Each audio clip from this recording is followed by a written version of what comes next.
Alright, this video is going to be on how you find the derivative of an inverse function.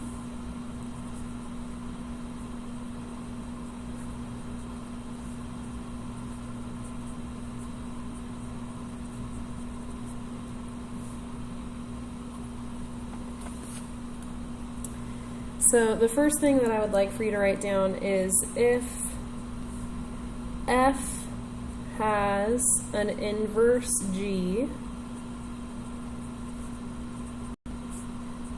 then g is differentiable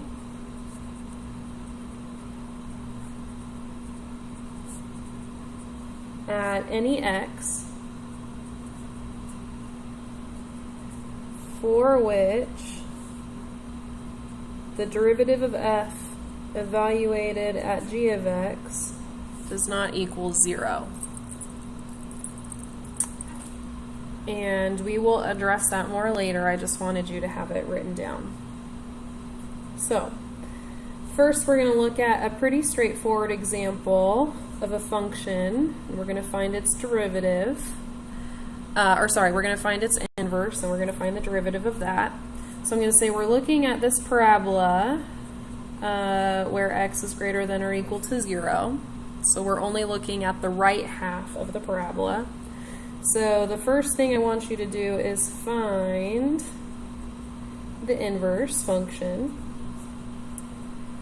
Second, we're going to find the derivative of the inverse. And then third, we're going to take the derivative of the inverse and evaluate it when x is 2. So first, to find the inverse, we just start off by trading the x and the y. And technically this act right here, trading the x and the y, that's the inverse. We just haven't solved for y. So we haven't done all the opposites of the operations. We haven't undone each operation. But just the act of switching those letters is basically finding the inverse. And that's a key to understand for later. So for me to isolate the y, because in this problem it is possible for me to do that, I'm going to go ahead and add 4. And then I'll divide by 2.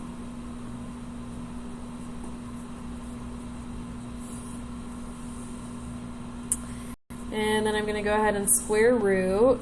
And anytime I square root something, I need the plus or the minus there. And so I know that my inverse function, so f inverse of x, is plus or minus the square root of x plus 4 over 2.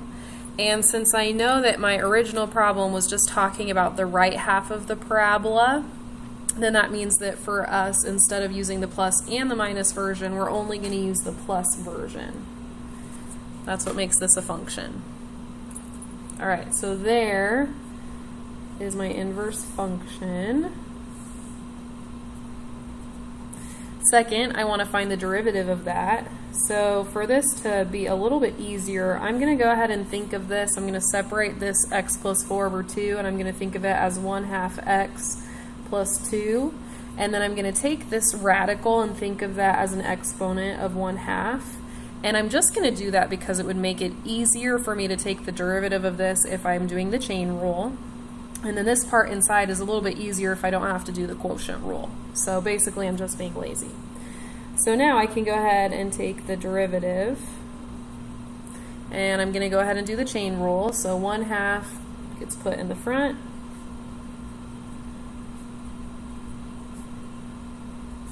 times the derivative of what's inside.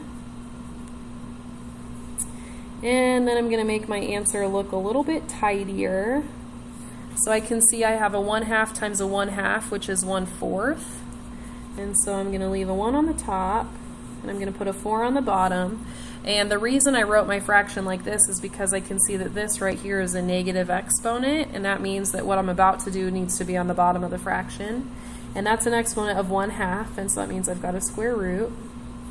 And underneath my square root, I have 1/2 x plus 2. Or if you wanted, you could go back to the x plus 4 over 2. They both equally look kind of improper. So that is my derivative right there. And then the last part says to evaluate the derivative for an x value of 2. So I'm going to say the derivative of the inverse function evaluated at 2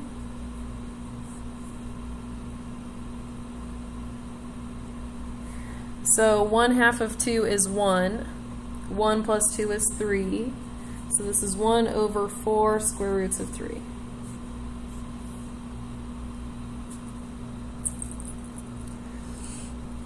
Okay, next we're going to work on one that's maybe a little bit less straightforward. So for this, I guess I've got room to start it at least. For this example, we're going to look at the function f of x equals 1/4 x to the third plus x minus 1. And the first thing I want to do is find the inverse.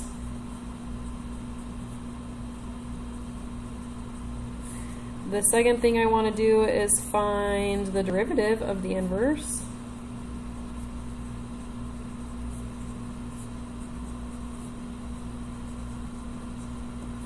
The third thing I want to do is find the derivative of the inverse evaluated at 3. Okay, so over here, I'm going to go ahead and start my work. So for part A, to find the inverse, I just need to trade the x and the y's. Now, normally we would try to isolate y, we'd solve for it, and then we would change our notation and we would say f inverse of 1 equals, or f inverse of x equals whatever we got. Now here, this, I can't isolate that y. And so I'm going to say this right here is the inverse function. And we're just recognizing that this y right here is f inverse of x, and that y right there is f inverse of x, and I can't isolate those. We don't know how to do that. So I'm going to leave that problem there. So this is the inverse. It's just written in terms of x and y. Now, for me to find the derivative of the inverse, since I have something that's written in terms of x and y, I have to find the derivative implicitly. So this is the dy dx stuff that we've been working on. So the derivative of x is 1. The derivative of 1/4 y to the third would be 3/4 y to the second dy dx, plus the derivative of y is 1 dy dx minus 0. And so my dy dx's are already isolated on one side, so I'm going to go ahead and kind of think of those as like a GCF sort of thing. I'll take them out. That gives me 3/4 y squared plus 1. And so if I want to get my dy dx all alone, I want the derivative to be all alone, I can go ahead and divide by those parentheses. So dy dx is 1 on the top. And then on the bottom, I have 3/4 y squared plus 1. And you'll notice that with my notation, I am not saying that this equals f inverse prime of x, because this is f inverse right here. This y right here stands for f inverse of x. So I'm leaving this as dy dx. I just know that this is my derivative of the inverse function, but it's in terms of y, I guess. Okay, so the notation there is a little bit interesting. All right, so part C, we're actually going to be able to do this though. So part C is asking us to find the derivative of the inverse evaluated at 3, and this 3 right here is x equals 3. So what we're going to do is we're going to take this and we're going to plug in x equals 3. And hopefully you should not be looking at that y thinking you're going to plug 3 in there, because it doesn't say y equals 3, it says x equals 3. All right, so we have to be really careful with this. At this point, this problem just became less straightforward because we don't have an x to plug the equation into. So this is saying that we are taking this 3 value, so somewhere on this curve, there's an x value of 3. All right, so on the curve, I have an x value of 3, and I have some sort of y value that goes with it. And when I find the derivative at that point specifically, I am asking, so the derivative here, I'm asking what is the slope at this specific point. And this is the equation that I'm going to plug the point into to give me the slope at that specific point. So if I don't have an x to plug the x value into, and all I have is y to plug a value into, that means I need to know what the y coordinate of this point is. And if I know the y coordinate of this point is, then I can plug that into my derivative and find the instantaneous rate of change at that point. So I'm going to go back to my original equation and I'm going to plug 3 in for x. So I'm going to say 3 equals 1/4 y to the third plus y minus 1. And now we need to solve for y. We need to know what that y coordinate is so that we can use it. And we don't know how to solve this equation, so we're going to go ahead and be tricky and use our calculators. So I'm going to put y1 is 1/4 x to the third plus y, or plus x minus 1. So in my calculator, y1 is 1/4 x to the third plus x minus 1. y2 is 3. So this is kind of confusing because in my calculator I want to see where these two lines cross.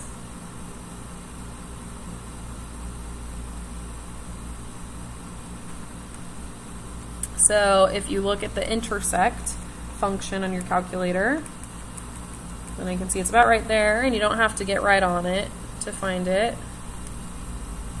So those points cross where it says y is 3 and x is 2, but in reality we have switched these, right? We're talking about the inverse function, so our x's and y's are kind of switched. So the x value that we plugged in was actually a 3, right? If you can see that, the x value that we plugged in was a 3, and we were actually solving for y, not solving for x. And so that means that the solution here that we're looking at, the solution for what this y equals right here is 2. And if that's messing with your brain, it's okay. It messed with my brain a little bit as well. So that means that 2 is the number that we're going to plug into this function. Okay? So just to talk about the conceptual side of things for a moment, if we go back up here, I'm going to say that somewhere on this curve is the point 3, 2.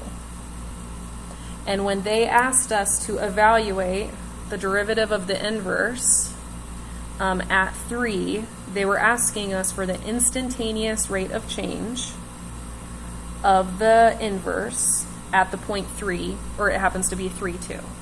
All right, so they're saying take this function, find the instantaneous rate of change at the point 3, 2. And so we're taking this point and we're looking at our derivative because that's where we plug the number into. And I'm saying I can't plug 3 in for x because there's no x's there. So I'm going to go ahead and plug the 2 in for y. So I can use this notation now. And I'm saying I'm plugging in 3 for x, which really means I plugged in 2 for y. It's kind of confusing. So 3/4 multiplied by 2 squared plus 1 gives me 1 over 2 squared is 4.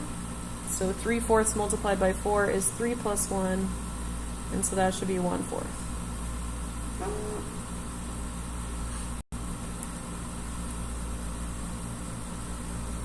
Okay, we're going to do another problem like that, so hopefully if you didn't understand that last one, you can do okay with this one. So I'll be explaining it again. So our first function is going to be 2x plus cos of x, and we're going to walk through the same steps. We're going to find the inverse, then we're going to find the derivative of the inverse, and we're going to find the derivative of the inverse evaluated at a number. So I'm not going to write out what a, b, and c are since we're doing the same thing. So to find my inverse, I'm just going to trade my x and my y values. And if you look at this problem, again, we're having the same issue. We can't isolate that y. So that means that this right here is our inverse. Next, if I want to find the derivative of the inverse, then I have to do it implicitly since my inverse was in terms of x and y. So the derivative of x is just 1. The derivative of 2y is 2 dy dx. And the derivative of cos is negative sine y dy dx. So now I can go ahead and isolate my dy dx. I can think of it as like a GCF that I'm taking out. And to finish isolating it, I can divide those parentheses over. So the derivative of my inverse is 1 divided by 2 minus sine y.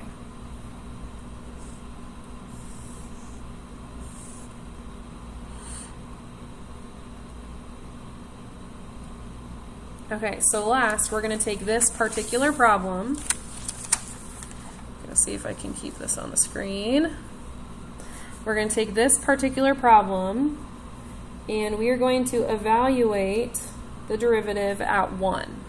All right, so this one right here is x equals 1, and if you look at our derivative, it doesn't have any x's in it. So that means I need to look back at my original inverse and I need to say, okay, if I have a 1 for x, I need to know what that y coordinate is at that point. Because me evaluating a derivative just means tell me the instantaneous rate of change or tell me that slope at that very point. So I'm going to go ahead and find the y coordinate of that point that I'm talking about. So I'm going to plug 1 in for x. So 1 equals 2y plus cos y. And I'm going to go ahead and plug that in on my calculator. So when you plug this in, 2x plus cos x, anytime, unless a problem has told you specifically that your problem is in degrees, then you should always make these problems in radians. So I'm going to double check the mode of my calculator and just make sure that I'm in radians, and I am. And I know that when I plug in some values here, I just want to be able to see where the two lines cross. And it looks like we're going to be okay, so we don't need to change our window at all. We'll be able to see. All right, so I'm going to do second trace, option number 5 for intersect, and I'm just going to press enter, enter, enter. And so here is the 1 that we plugged in, so that was kind of like an x value that we plugged in, and here's the answer that we would get. So again, 1 is the number that I plugged in, and then y equals 0 is the answer that I would get from having plugged that number in. So that means that of my original inverse right there, that the point that I'm looking at on my inverse is 1, 0, and now I want to go ahead and find the instantaneous rate of change at that point. So I'm going to say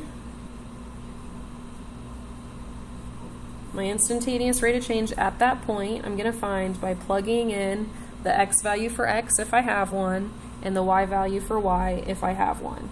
And I don't have an x, but I do have a y, so I'll go ahead and plug that in. Now, sine of 0, if you look on your unit circle, you're going to see that sine of 0 degrees or 0 pi is 0, or you could type it in your calculator, either way. So this is 1 over 2 minus 0, which is 1 over 2. And so 1 over 2 is the instantaneous rate of change or the slope at that single point.